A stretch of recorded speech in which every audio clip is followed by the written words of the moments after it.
Now, before the World Cup was over, we had a speech on Thursday night. This is a fascinating story. So I hope you all read my Sunday column, okay? Truth be told. And I try hard to tell the truth here. I can't ever remember more than 50 years on doing this, ever trying to deceive anybody on anything. I mean, what I'm trying to do is give you the best available analysis based on facts. Okay. So Trump gives a speech. It's simple. He believes that the American election process is compromised, that in many places, California leads the league, you don't have a fair vote anymore. And so he produces a whole bunch of declassified information to back this up. The main contention is that China and Russia interfered and began interfering with our elections after Trump was elected the first time. And it reached its height in 2020. So what they did was they swooped data, they hacked. Trump makes the accusation that they bought journalists to write bad articles about him. That wasn't backed up with any names. There weren't any names in what was declassified, okay? Which, if it were me, I would have put the names out there. If it's in the memo, I would have put them out there.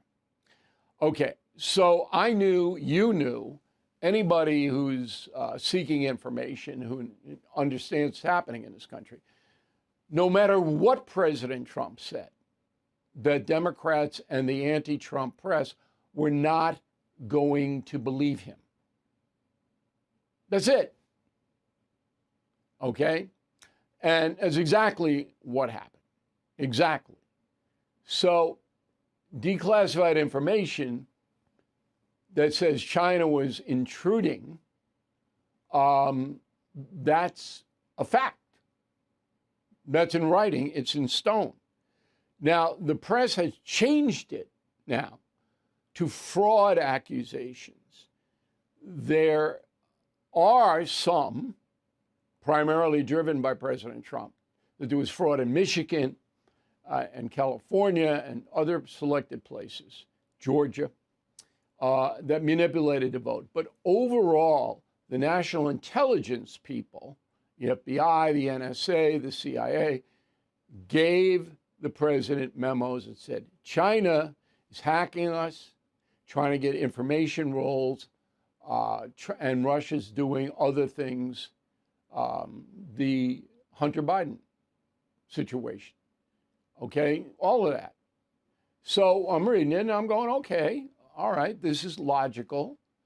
And the one fact that stood out was almost 300,000 names were on the rolls, or probably many of them still are, by people who are dead or not living where they said they were living, or in this country illegally, or whatever it may be. 300,000.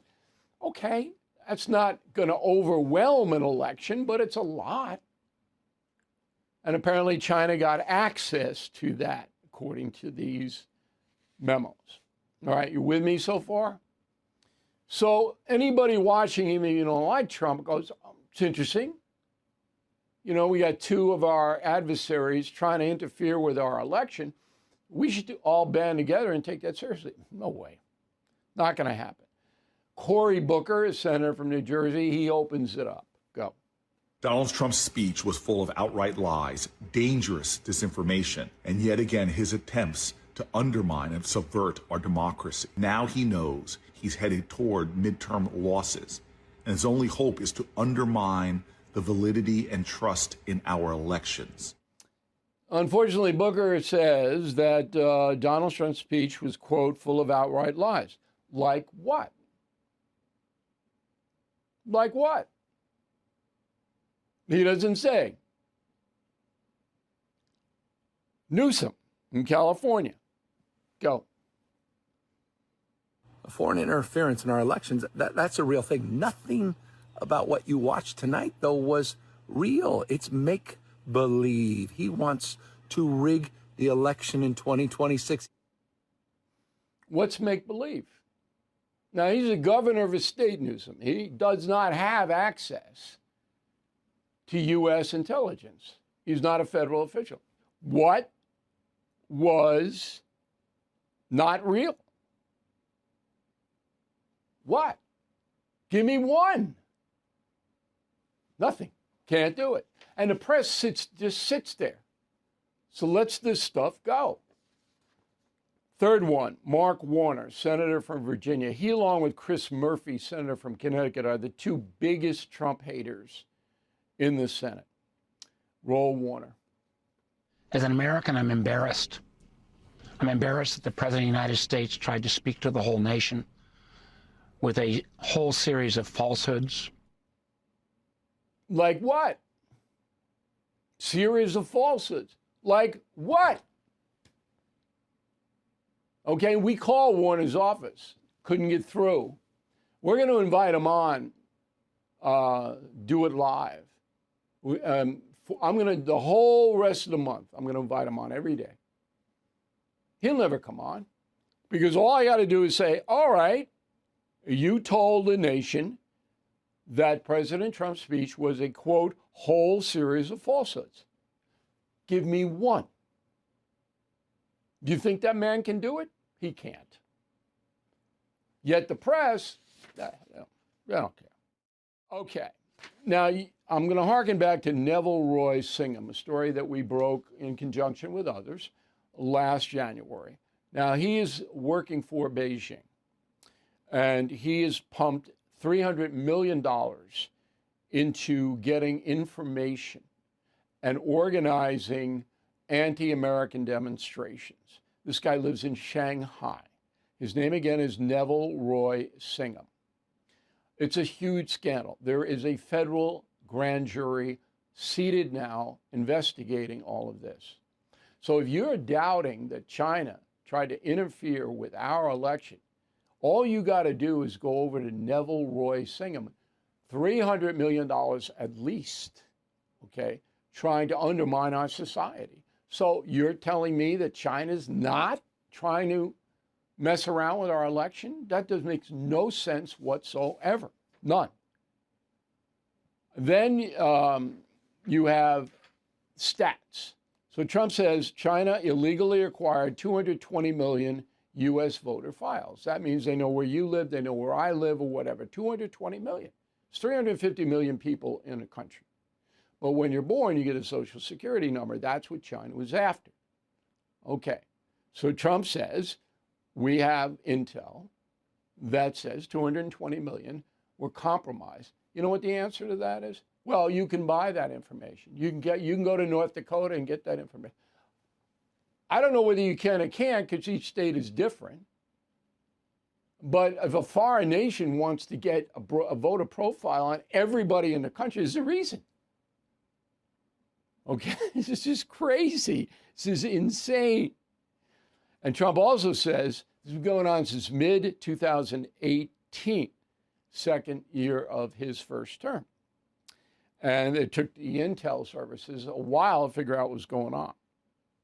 All right, then he makes accusations. China wanted him to lose in 20 and on and on and on and on. Then he points to Michigan, where there was a FBI raid that was attached to this.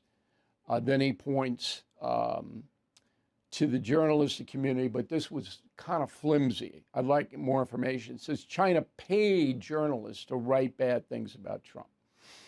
I'd like more on that. I need to know how that worked, okay? And that Biden Department of Justice, after 2020 election, they just threw it away. They didn't bother with it at all, which I believe, but, you know, I can't prove that, but I believe it. All right, so I wrote the column, and the column is Truth Be Told, and here's what I believe, all right? That a number of anti-Trump people within the intel services, look at James Comey, for example, tried to play down all of this information. Trump himself says he didn't get a lot of these briefings. I believe that. I do believe it. Okay? Could be wrong, but I believe it. Vote bundlers in states like California have pressed the system to its limit. So they go to house, apartment to apartment, homeless camp to homeless camp. They give people $5. The people sign their vote for the Democrat, and they walk away with a big bundle of votes and drop them off. I believe that is happening. I don't think there's any doubt it's happening. There isn't a tsunami of foreign nationals voting here, but they do vote, particularly in California. California is ground zero for all of this. And Trump is not going to get, in my opinion, the Save America Act passed, which is why he gave the speech in the first place. It's not going to go for it. The Senate will never put the 60 up to put it on the floor. Not going to happen unless the Republicans win in the midterms. Joining us now from Newark, New Jersey is Isaac Saul. You may know him. He runs realtangle.com, independent, subscriber-supported newsletter, which I read, which is why he's on the program. All right, where am I going wrong here, Isaac? Bill, you're so good at what you do, man. There's a lot there that I'm interested in parsing. I mean, look, I actually think you did an excellent job summarizing it because you were careful with your words and you were careful to talk about exactly what the president said, which I think is more than what most people in the press are doing right now. I mean, to me, if I had to point to one qualm that I have with maybe the way you summarized it or what the president actually said, it's just that the context for this is that he obviously believes the 2020 election was stolen from him. And in his speech, he said, we can never watch another election be stolen again. So he's on national TV again, linking all of this to the idea that he lost the 2020 election because it was stolen or rigged. And interestingly, none of the documents that he put forward support that particular notion. I think, no, I mean, not specifically, but everybody knows that.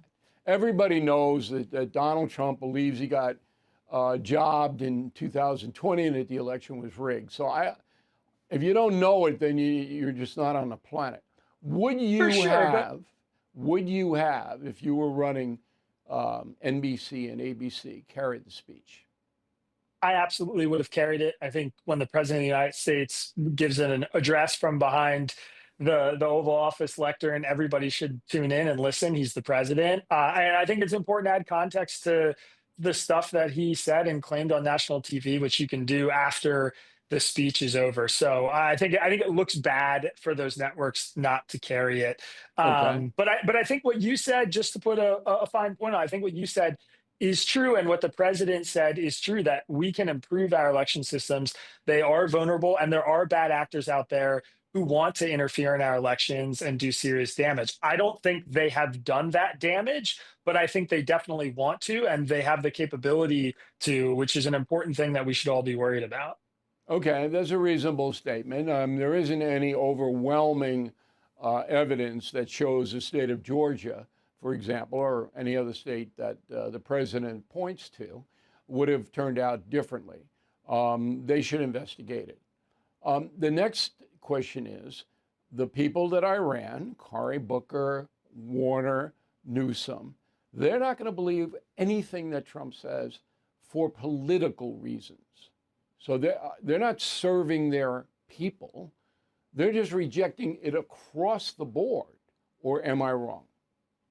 No, I don't think you're wrong. I mean, Senator Mark Warner was on the Intelligence Committee that released a report in 2021, which basically said all of the things Trump said on national TV last night, which is that China collected a bunch of voter data, or excuse me, on Thursday night, that China collected a bunch of voter data, that China considered interfering in the election, that China didn't want Trump to win in 2020. I mean, Mark Warner oversaw then why would he say that the president's speech is a bunch of lies?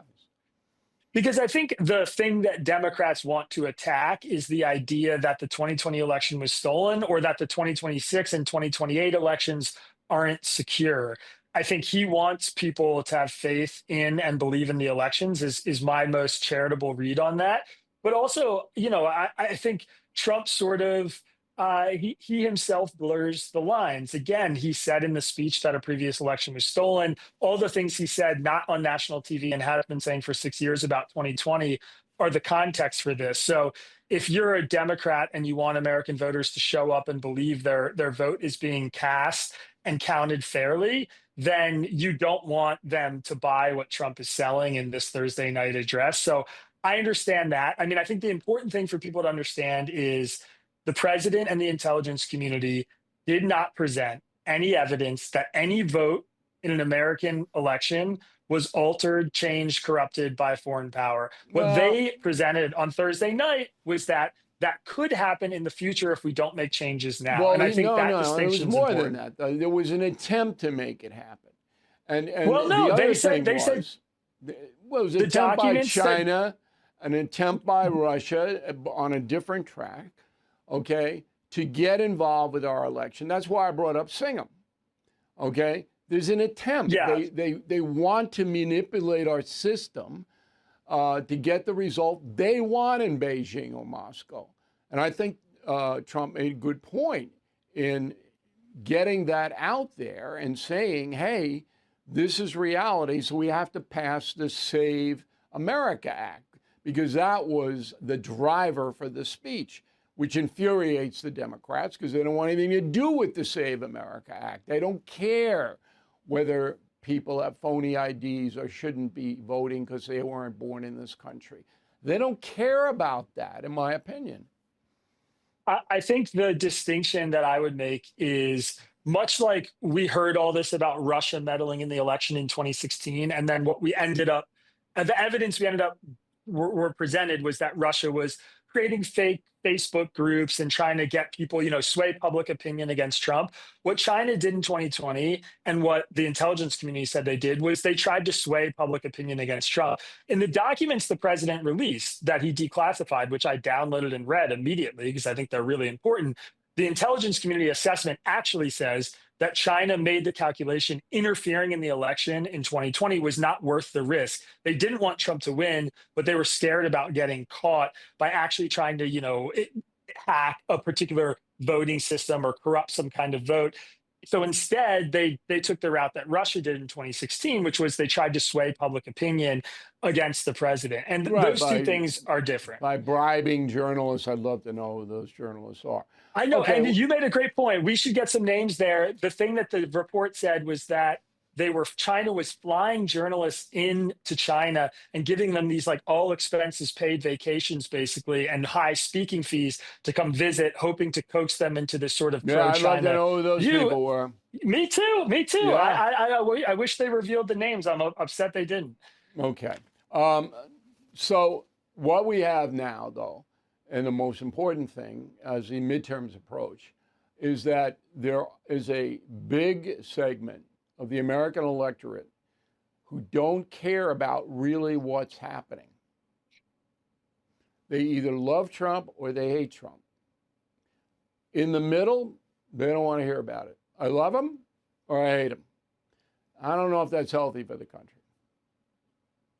I don't think it's healthy. I mean, I can tell you from my own work, speaking to a lot of independent voters and a lot of swing voters, I get the sense there are people who are just tuned out. They're just exhausted. They're having trouble consuming the news, keeping up, and so they've kind of thrown their hands up and walked away, which is dangerous because it's important that the electorate pass judgment on this Congress and this president and do it with their vote. I think that's a very And American people don't know thing what to do. this is happening. They don't know because Yeah. as soon as you got two major networks saying, a bunch of lies, we're not going to do. People like what? So it's all harmful. Isaac, thanks very much for helping us out. Really appreciate it. Nice of you to do it. We'll talk again soon, I hope. Isaac's website, again, if you would like to check it out, is readtangle, one word, .com.